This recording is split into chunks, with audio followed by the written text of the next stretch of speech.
1 p.m. Pakistan Standard Time. Assalamu alaikum. This is Radio Pakistan.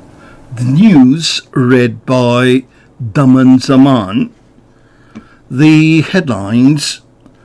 The Prime Minister has reiterated Pakistan's desire to expand brotherly ties with the United Arab Emirates in diverse fields. The Ministry of Religious Affairs has announced to refund 55,000 rupees as animal sacrifice amount to pilgrims. Pakistan has strongly condemned storming of the Al-Aqsa Mosque by a member of the Israeli Occupation Authority and members of the Knesset under protection of Israeli occupation forces. In the Indian illegally occupied Jammu and Kashmir, a complete shutdown will be observed on Monday against the hosting of the G20 meeting in Srinagar by the Indian government. And now the news in detail. The Prime Minister Mohammad Shahbaz Sharif has reiterated Pakistan's desire to expand brotherly ties with the United Arab Emirates in diverse fields, especially trade and investment. He was talking to a delegation of the United Arab Emirates led by its chairman Abu Dhabi Ports, Sheikh Ahmed Dalmouk Al Maktoum, which called on him in Islamabad.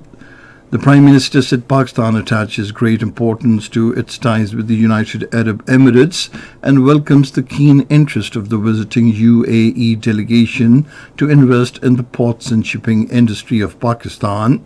On the occasion, Sheikh Ahmed Dalmouk Al Maktoum, who is also a member of the United Arab Emirates ruling family, said he is visiting Pakistan in less than 2 months again with an objective to give further momentum to his country's investment in Pakistan with a focus on infrastructure, energy and agriculture. The Prime Minister assured that every possible support would be extended to the United Arab Emirates investors. Prime Minister Shahbaz Sharif has expressed deep grief and sorrow over the death of 8 Pakistani pilgrims in an unfortunate fire incident in a hotel in Makkah. In a statement today, he expressed his condolence and sympathy with the bereaved families. The Prime Minister directed the Ministry of Religious Affairs to provide the best possible medical facilities to the injured. He also directed the ministry to facilitate the families of the deceased. 6 other Pakistanis were also injured in the incident. Meanwhile, the Foreign Office spokesperson in a statement said, "Our mission in Jeddah is in contact with the local authorities to provide relief to the victims and their families." The Ministry of Religious Affairs and Interfaith Harmony has announced to refund 55,000 rupees as animal sacrifice amount to pilgrims of both regular and sponsorship scheme before their departure to Saudi Arabia for Hajj. The decision has been taken in accordance with the special instructions of the Minister for Religious Affairs, Muhammad Talha Mahmood.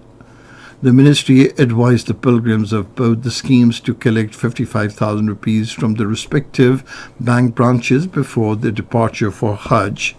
It said the Saudi government-run Qurbani booths would be available near the government residences, providing a hassle-free process for purchasing the coupons. Pakistan has strongly condemned storming of the Al-Aqsa Mosque by a member of the Israeli Occupation Authority and members of the Knesset under protection of Israeli occupation forces. In a statement today, the Foreign Office spokesperson Mumtaz Zahra Baloch said violation of the sanctity of one of the holiest sites in Islam constitutes yet another reprehensible event in a series of escalatory Israeli actions disrespectful to religious sentiments of over 1.5 billion Muslims around the world.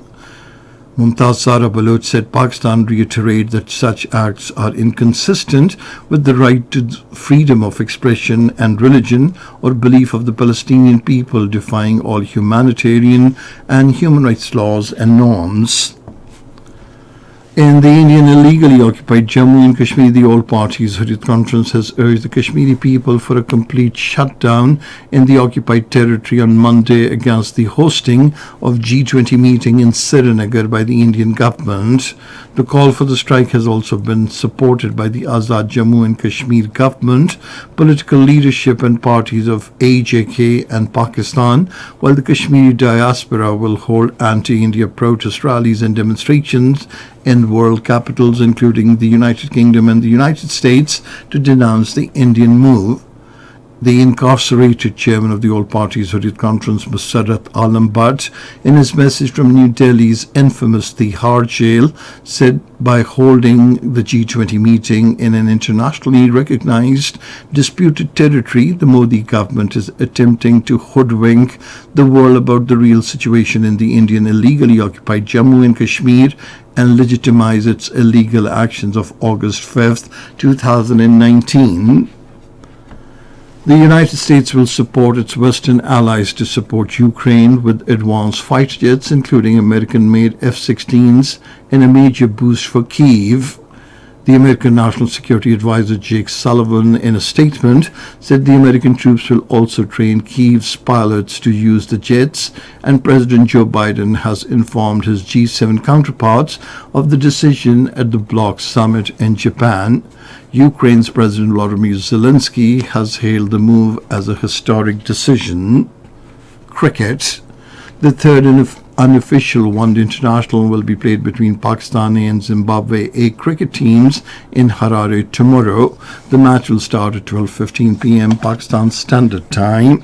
And that is the end of this news bulletin. For more news and analyses, log on to our website radio.gov.pk, and you can also watch the live video streaming of our bulletins on the link facebook.com/Radio Pakistan News Official.